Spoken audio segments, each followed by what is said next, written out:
Растурени картели, уапсени криминалци и убици вратени во затвор каде им е местото.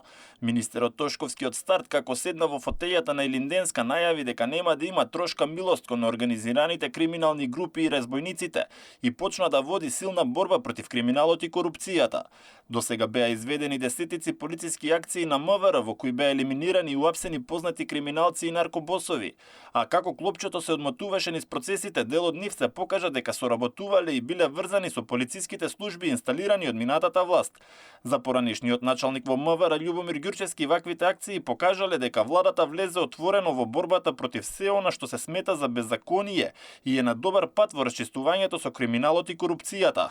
Владата има и капацитет, и знаење, и стручност да се справи со овој вид на криминал, како што се случаите со Лотарија на Македонија, делот од случајот со СМ и онај дел кој што заврши во делот на набавката на адитиви, исто така од почнатата истрага во обвинителството во Битола и нормално МВР и обвинителството од Битола во делот на оние јавни набавки на мазут и јаглен, оние истраги и предистраги што беа спроведени во делот со испумпувањето на парични средства од управата за јавни приходи со поврат на ДДВ, нели тоа беше во Струмица со Крмзов на непознати фирми. За последниот случај со апсењето на Штекли, Ѓурчевски вели дека неговиот живот би можел да биде загрозен доколку биде ставен во затвор на исто место со неговите непријатели.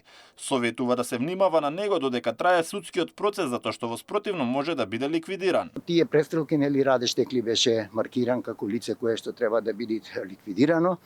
И затоа јас би советувал, односно би кажал моje мислење дека е добро да се внимават на него додека е во притвор, затоа што таму ќе се соочи со тие лица кои што исто така се од тој клан. Јавна тајна е дека корупцијата копа длабоко и во МВР.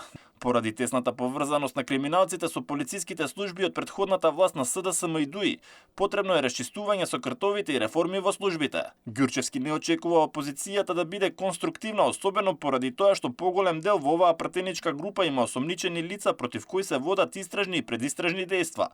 Сепак очекувањата на сите се дека ваквите акции и битката со криминалот и корупцијата ќе продолжат, зашто МВР и министерот Тошковски имаат јасно зелено светло и од експертите, но и од граѓаните.